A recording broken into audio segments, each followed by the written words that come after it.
साथीहरू, आज चाहिँ म पालकको रोटी बनाउनु गइरहेको छु र हेर्नुहोस् ल, यो पालकलाई चाहिँ मैले हल्का बोइल गर्दैछु यसरी है, उम्लेको पानीमा एकछिन 2 मिनट 3 मिनट राख्छु। त्यसको बादमा चाहिँ म निकालेर यसलाई स्टेन गर्छु र अब यसको पछाडिको अहिले हेर्नुहोस् है, यसरी चाहिँ अघि ब्लेन्ड गरिसकेपछि चाहिँ त्यो एकदमै मसिनो बनाउनुपर्छ। ब्लेन्डमा पनि एकदमै राम्रो ब्लेन्ड गरिसकेपछि चाहिँ यहाँनिर हेर्नुहोस् है, यसमा चाहिँ मैले आँटालाई मुस्दैछु। अब यसमा अजवाइन हालेको छु, अलिकति कर्नफ्लावर, अनि त्यहाँदेखि नुन, धुलो खोर्सानी यिनीहरू हालेर चाहिँ मैले मुस्दैछु है। यो अचार बनाउने चाहिँ म है, हाम्रो विशाखा दी हुनुहुन्छ। पापा हेलो भन्नुहोस्। पापा sipping on some hot milk. अनि अब हामी मम्मीकोमा गयो। यो आज मजा आएको छ होला नि। अब हामी सबै यहाँ चुलामा पसिरहेछ। हेर्नुहोस् है, यो मेरो चाहिँ पालक पराठा है। के पो अरे स्नेहा, यसको नाम चाहिँ अर्को चाहिँ पराठा, लच्छा पराठा है। अहिले चाहिँ म चाहिँ यहाँनिर घिउ दल्दैछु। हेर्नुहोस् है, हेर्नुहोस् है, घिउ बनाउँदैछु है, लगाएँ।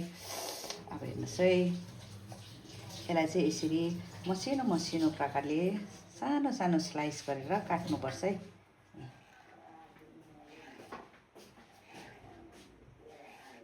यो प्रकारले चाहिँ मैले फर्स्ट टाइम बनाएको। म अरू किसिममा चाहिँ बनाउँछु उयो चाहिँ, तर अब लच्छा पराठा चाहिँ, तर यो चाहिँ मैले फर्स्ट टाइम बनाएको है। हेर्नुहोस् है, यसरी स्लाइस गर्नुपर्छ मसिनो मसिनो है।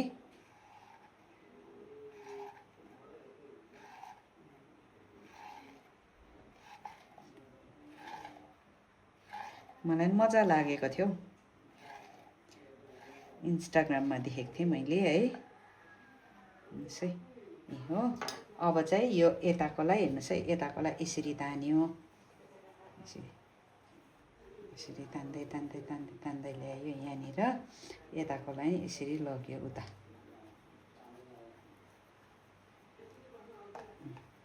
यिनीहरूलाई चाहिँ यसो गर्यो। त्यहाँदेखि हेर्नुहोस् है, अब यहाँ चाहिँ बिस्तारो यसरी तन्काउनुपर्छ। तन्कायो है, हो यो चाहिँ तन्कायो। तपाईँहरूले यसरी तन्काउँदा हुन्छ यहाँ बिचमा। त्यहाँदेखि चाहिँ यसरी म रोल गर्छु हो, यतापट्टिको लाइन म रोल गर्छु। यसो गर्दै गर्दै गर्दै गर्दै गर्दै गर्दै ल्याएर हेर्नुहोस् न, हो देख्नुभयो होला। अब म यसलाई चाहिँ मजाले बेल्छु है। हेर्नुहोस् है,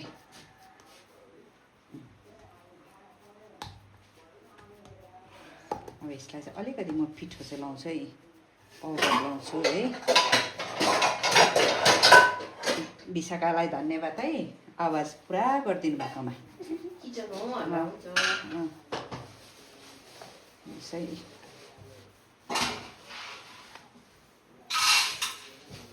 उसको चाहिँ फेरि आफ्नै छ त्यहाँनिर, चानाको चाहिँ स्यालेड बनाएर खान्छ अरे, भिजाउँदैछु। हेर्नुहोस् त है,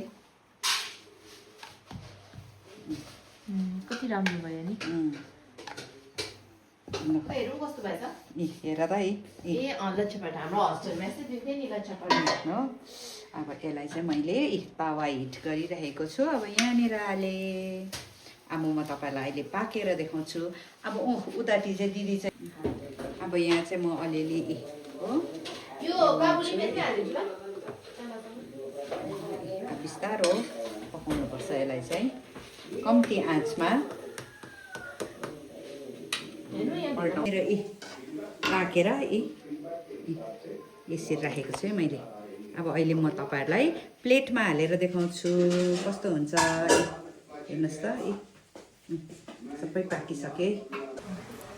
यो पराठा चाहिँ यसरी लेयर लेयर लेयर निस्किनुपर्छ है। हेर्नुहोस् त हो, र मात्रै चाहिँ पक्का चाहिँ लच्छा पराठा हुन्छ है। हेर्नुहोस् है, यो अब हामी चाहिँ भेज भयो। लच्छा, यसलाई चाहिँ केरला परोटा पनि भन्छ है। अब हामी त केरला परोटा र बिफ चाहिँ पुरा फेमस हो। हामी चाहिँ चिकन पनि खान्छ, हामी चाहिँ पनिरसँग खाँदा पनि हुन्छ। अब हामी चाहिँ अहिले चाहिँ अचार बनाएको छौँ। यसलाई अलिक अझै प्रोटिन बनाउनुको लागि चाहिँ यसभित्र चाहिँ टोफुलाई ऱ्याप गरेर खाँदा पनि हुन्छ। ए टोफु छ त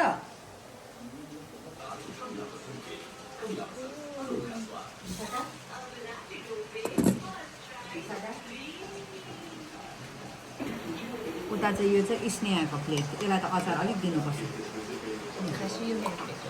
यहाँ चाहिँ